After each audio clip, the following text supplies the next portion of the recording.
berkaitan dengan kalau penciptaan Allah berhubungan dengan alam semesta ya, langit, bumi dan seisinya matahari dan bulan, itu para ulama mendefinisikan itu sebagai ayat kauniyah ya. Mungkin Bapak sudah tahu, ada ayat kauniyah, ada ayat kauniyah. Ayat kauniyah berkenaan dengan alam semesta, semua dan isinya, langit dan bumi. Kalau kauniyah itu kalamullah, yaitu dari Al-Quran ya. Dua-duanya sebetulnya kalamullah. Ada kauniyah yang sebagai tanda-tanda kuasa Allah. Nah, ini ayat-ayat ini, dua macam ayat ini saling terkait, tidak bisa dipisahkan. Kauniyah dan kauniyah. Kauniyah isinya berupa kalamullah, Quran itu berupa isinya perintah dan larangan. Juga ada kisah-kisah menjadi tentunya jadi petunjuk juga buat orang manusia ya, orang mukmin khususnya. Contohnya saling keterkaitan. Ada peredaran bumi matahari. Allah pasti punya tujuan ya. Ada matahari, ada bulan. Ada matahari dan bulan itu menjadi ukuran waktu. Allah ciptakan makhluk itu, ciptaan Allah itu sebagai ukuran waktu. Hubungannya dengan kauniyah tentu ada relasinya. Perintah-perintah Allah dan larangannya terhubung dengan keadaan alam semesta. Satu contoh misalnya, adanya bulan Sya'ban itu kita awal untuk makan ya di siang hari. Tapi ketika ditunggu bulan berikutnya bulan Ramadan, maka yang awal itu menjadi haram di siang hari. Nah, perubahan kauniyah itu juga berlaku pada perubahan hukum bagi manusia, terutama syariat Islam. Syariat Islam itu terhubung dengan peredaran alam. Ya. Jadi berganti, hukum berganti. Contoh misalnya mau sholat subuh, itu sebelum matahari terbit. Ketika matahari terbit udah lewat tuh, ya. Jadi saling terkait. Idealnya itu akan terjaga saling terkait. Allah menciptakan 1 tahun itu dari sejak dari Adam sampai sekarang itu jumlahnya 12 bulan. Tidak lebih tidak kurang 12 bulan. Bahkan Allah mengabadikan di situ ada bulan Haram, bulan Haram. Kenapa tuh 12 bulan? Itu kalau dari tulisannya 1 tahun. Bahkan artinya ini Islam itu bisa dari dulu sebelum adanya ilmu pengetahuan udah dikasih tahu bahwa 1 tahun itu 12 bulan. Ya. Bahkan tahun Masehi itu pernah salah. Ya. Di bulan Barat zaman dulu tahun Masehi itu hanya 10 bulan. Ya. Kali itu direvisi jadi 12 bulan. Sehingga soal ada penyimpangan di situ, misalnya September, harusnya September itu 7. Ya. Tapi ditulis sekitar berapa? 9 ditambahin 2. Tadinya 10 bulan. Tapi alhamdulillah syariat Islam itu ajaran Islam selalu Allah ajarkan langsung bahwa tidak perlu penelitian, langsung 1 tahun itu 12 bulan. Ya. Nah tadi hubungan kauniyah dan kauniyah ini erat hubungannya, keterkaitan. Kalaupun ada penyimpangan dalam kauniyah contohnya, manusia tidak tunduk kepada perintah Allah, melanggar larangannya, itu biasanya ada masalah dengan bumi ya, dengan matahari, dengan ada masalah. Satu contoh misalnya yang sederhana, Islam mengajarkan kebersihan ya, dari Rasulullah sehingga membuat nilai-nilai hidup bersih. Nah, seorang mukmin hendaknya berbuat bersih, tidak membuang sampah sembarangan. Ketika itu kita lakukan pelanggaran, buang sampah sembarangan di sungai, itu akan terjadi penyimpangan di alam. Sudah pasti ya.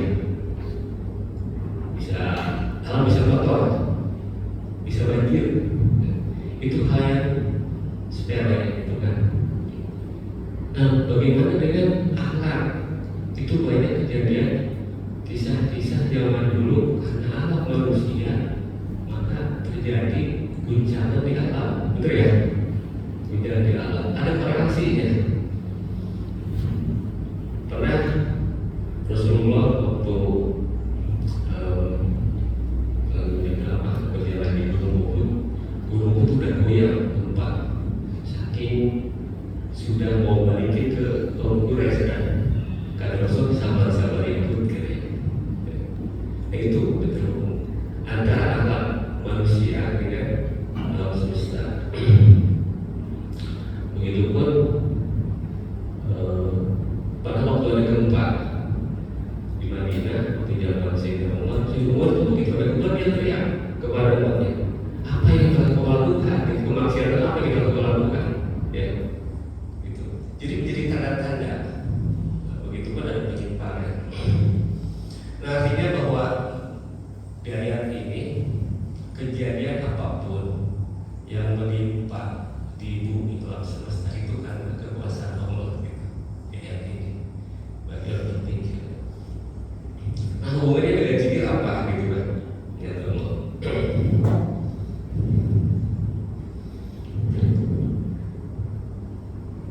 Dan berikutnya al-Hajj ayat 10 Allah qiyamu wa qu'udan wa qawaid wa ala junubihim, yaitu orang-orang yang ketika menulis setiap kejadian ya, boleh albab ini seorang ini langsung dia melakukan zikrullah dalam keadaan berdiri, duduk ataupun berbaring, wa yatafakkarun, baru berpikir ya, wa yatafakkarun dan memikirkan.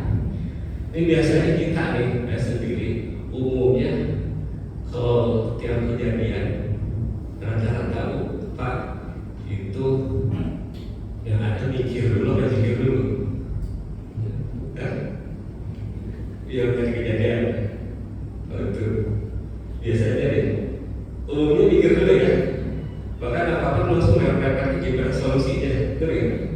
Tapi di sini justru di ayat ini perintahnya zikir dulu, bahkan zikirnya tuh benar-benar berapa kali tuh, dalam keadaan berdiri, duduk, berbaring. Berdiri itu yang dimaksud dalam keadaan beraktivitas, duduk itu dalam keadaan rehat, istirahat bisa jadi, atau berbaring itu bisa jadi dalam keadaan sakit.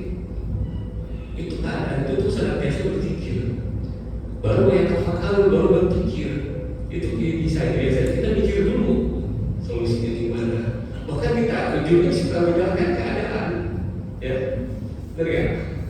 Itu yang jadi kesatu begitu kan. Nah, tentu itu bukan kembali ya, harus dipikir dulu gitu kan. Kenapa begitu? Itu di surat Al-Hadid ayat 22 ya.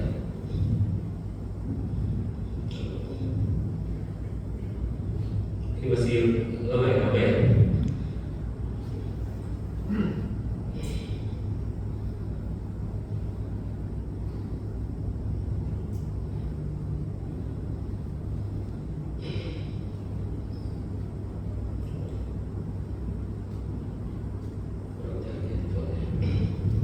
A'udzubillahi minasyaitonir rajim.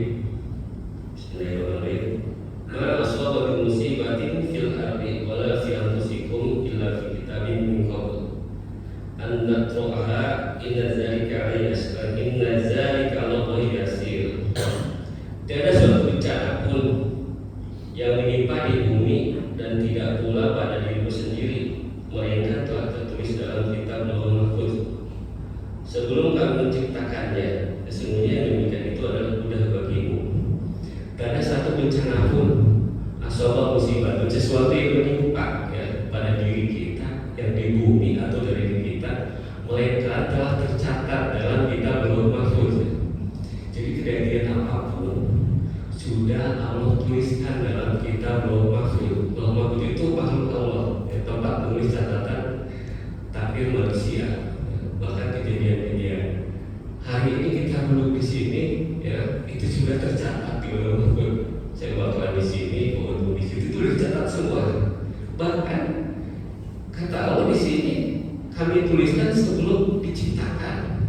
Kita belum ada, Allah udah tulis duluan untuk kita berlaku. Ya. Jadi kejadian apapun sebetulnya udah ada catatannya. Nah ini yang menjadi landasannya. Kenapa begitu? Di ayat berikutnya lanjutan di Al-Hadid ayat 22 dan 23-nya kami jelaskan yang demikian itu supaya kamu jangan berduka cita terhadap apa yang luput dari kamu, dan supaya kamu jangan bergembira terhadap apa yang diberikannya kepadamu, dan Allah tidak menyukai setiap orang yang sombong dan membanggakan diri. Jadi sesuatu itu kejadian luput berhasil tidaknya sudah tertulis. Luput kita bisa sedih, boleh, tapi tidak terus-terusan sedih, bahkan menjadi putus asa. Begitupun bangga ketika berhasil, tidak bangga terus-terusan, karena sejatinya adalah dari Allah. Itu yang berlandasi segala sesuatu, yaitu bahwa Allah yang berkuasa terhadap diri kita dan seluruhnya. Oleh karena itu, setiap kejadian yang menimpa, baik tragedi dinamika kehidupan, silih bergantinya siang dan malam itu pasang surut, ya. Jadi berarti ayat itu menggambarkan dinamika yang terjadi dalam kehidupan kita itu karena Allah. Ya. Kemarin Pak bilang jatuh gitu ya, apa? Karena ini motor lagi jalan, naik motor jatuh yang disahit orang lain. Nah, prakteknya kita langsung aduh ini aspal ini, ya, nggak bolong, ya, belum diperbaiki. Itu rektor kita tuh langsung mikir, kayak zikir dulu. Jadi bisa zikir ya, alhamdulillah, ya, innalillahi. Itu dari lisan, zikir, lisan, kolbu, perbuatan juga zikir. Perbuatan itu banyak. Contoh bahwa perbuatan kita itu sedang zikir kepada Allah. Satu contoh ini, zikir itu ingatlah kepada Allah. Misal Pak selamat ke Cianjur nih, lewatin tempat jual asinan di sini, misalnya Pak berhenti beli asinan, bahkan dia tahu istrinya yang pedas, pasangan yang manis, anaknya yang kurang pedas. Dia turun lakukan karena ingat. Juga tetangga ada pesan dari ibunya, Pak nanti mampir ke asinan Cianjur gitu. Ketika turunnya itu, pas melakukan itu bapak itu karena ingat istri, bahkan nggak salah tuh belinya. Tapi sok coba kalau udah diingetin pulang tak bawa asinan, ya istri ada bilang lupa, ingat sih lupa, itu nggak ingat itu namanya lupa. Zikir perbuatan namanya itu. Dan begitu kan zikrullah adalah perbuatan kepada Allah. Bagaimana kita berbuat semata-mata karena ingat Allah, itu berarti juga, ya, lakukan sesuatu itu karena zikir kepada Allah. Kenapa misalnya baca Quran disebut zikir, sholat disebut zikir. Kita aplikasikan aktivitas kita pun semata-mata zikir kepada Allah, bekerja karena Allah, berzikir, bukan karena kasih kebutuhan. Itu boleh, tapi ini syaratnya karena Allah itu zikrullah, perbuatan. Ketika memperjuangkan orang lagi berjihad, itu karena semata-mata zikir kepada Allah. Saya harus berjuang, gitu. Itu lebih dasar lagi.